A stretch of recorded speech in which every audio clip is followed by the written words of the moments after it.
Hi, my name is Eddie Faust. I am a junior at Middlebury Union High School and a student representative to the school board. I am here with Laura Harthan from Middlebury to talk about her candidacy for the school board. Laura, how are you? I'm good. It's actually Harthan. Harthan, Sorry. sorry. Harthan, my bad. That's okay. Laura Harthan from Middlebury. Our first question is just a basic, why are you running and what in your professional or personal background do you think has equipped you to serve on the school board? Sure. So I live in Middlebury, and my son is a student at Mary Hogan. And when my daughter's old enough, she will be as well. My husband is a teacher at the middle school here at Mums. And I've seen kind of firsthand some of the frustrations with what's been kind of happening at Mums in the past couple of years, and felt like I needed to start to get more involved, I guess. Yeah. So about a year ago, I started attending the school board meetings, trying to figure out kind of like what's the role, what can I do to sort of help improve what's going on in the school district.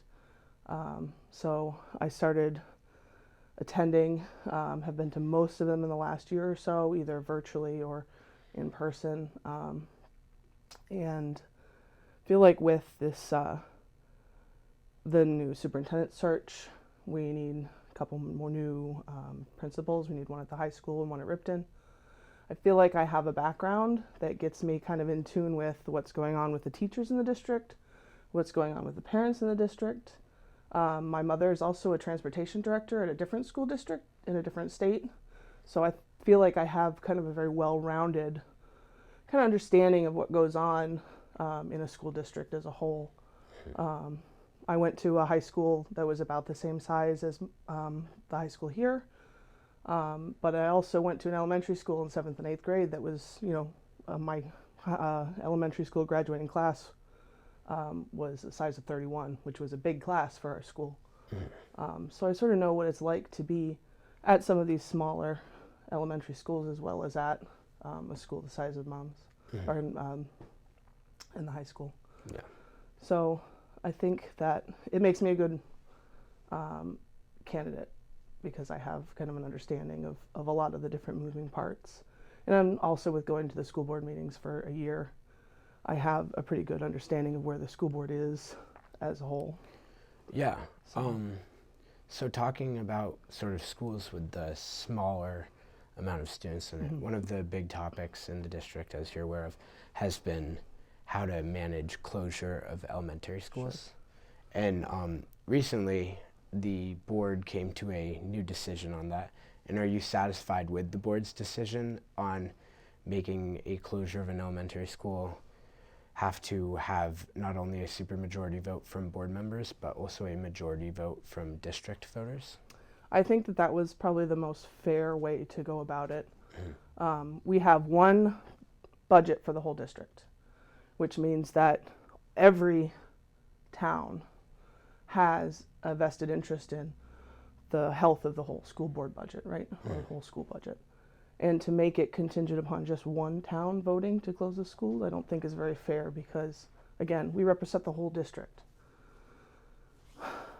I don't want to see any schools close, ideally. But I think we may come to a point where we have to make a hard decision as a district. I don't want to see that happen. I think we need to be proactive about maybe petitioning the state to change those school spending limits to alleviate the pressure of, once you get to this level, so the state's going to cut off support. I think that's a huge issue. But I don't want it to be off the table either. And I think there's kind of a misconception that Middlebury residents are kind of lackadaisical and kind of okay with the whole idea of closing some of these smaller outlying elementary schools. And I don't think that's the case at all. I know it's not for myself and anybody that I talk to who lives in Middlebury. We really don't want that to happen. But we also don't want to lose our state funding. So it's kind of a hard line to walk. A lot of those spending limits have been sort of suspended, where they would have been coming up, but with the pandemic, they've sort of pushed that off the table. But it is something that the school board is definitely going to have to contend with in the next few years. And as we make plans going forward with repairs and other things like that coming up to the district. So Yeah. Well, another thing that is big, particularly with the new superintendent search, like you mentioned, is the continuation of the International Baccalaureate program. Do you think that the IB program has been working so far for ACSD? So I attended a school board meeting where Narges, did I say that correctly? Yeah. Okay. Where she was talking about the enormous stress level in the diploma program. I'm not really okay with that as a mom and as someone who in high school was on that very, very advanced track, very aggressive academically. I really, really am concerned about the level of stress put upon the students in the diploma program. Not sure that's the best way to help raise our high schoolers and prepare them for college or whatever other track they choose. So I have some real concerns about that. So would you be a fan of replacing it altogether or trying to restructure the way that the schools, particularly the high school with that hard diploma program, is going about it? I'm not sure that I'm well versed enough to know what the exact possibilities would be, but yes, I think that it is something that we really as a district need to consider whether it's the right course as a district as a whole, as maybe just at the high school level, or what, kind of what path we want to go forward with as a district. And I think there are some benefits to the IB program, or some benefits to how we have implemented the IB program, in that I think as a curriculum level academically, there's been a lot more focusing on making sure everybody at all of the elementary schools have academically a fairly similar experience, so that when they come into the middle school, they kind of have that background already, that amount of similarity. And as they move from the middle school to the high school, academically, it's a smoother transition, I think, than maybe it was in years past. But it's a lot of money as a district for something that I think we could accomplish all of those things without having that IB label. And I'm just not convinced that that's the right thing to keep pursuing as a district. Yeah, totally. One of the things that you were kind of talking about, particularly about the school closures, are the repairs that are going into that, and part of that consideration.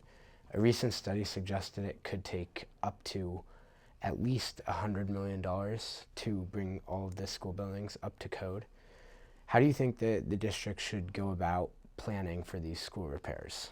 Yeah, so part of that is that kind of the most immediate repairs needed is more like $11 million.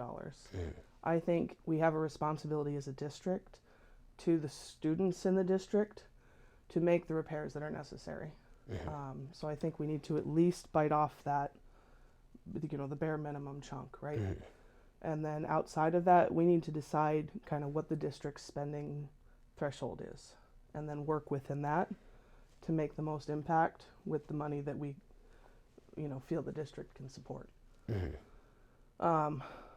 So, I'm not sure exactly what that would entail, but I think that's the route kind of that we need to go. It's a big chunk of money for sure.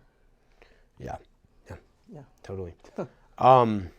So, as I'm sure you are aware, there have been changes in the special education services around schools, mandated by Act 173. With such a high demand for special education services and the pressures put on teachers in the district already, how would you balance the special education needs that are now going to be changed with this new act, along with all of the other demands put on the schools and the teachers?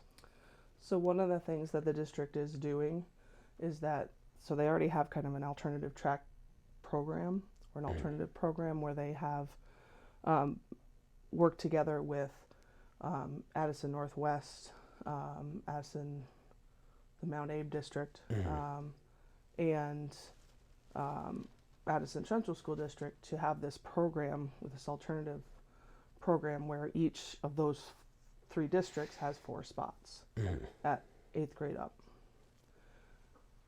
That's not enough for our needs as a district, and they are working on expanding that to have access to middle schoolers as well. I think we kind of need to lean into that program as much as we can. It makes sense financially to do it, and it also makes sense for the kids. I think the outcomes for those kids is still in district, not shipped off who knows where to a different program, but to service them as much as we can within district, I think is the best way to do that.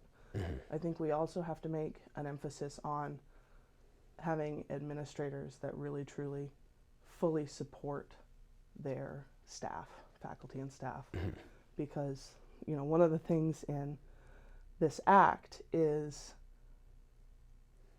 the best indicator for success for students are effective teachers, and the best way to have effective teachers is to have faculty and staff, have administrators that really lift them up, support them in continuing education, and supporting them in being effective in the classroom.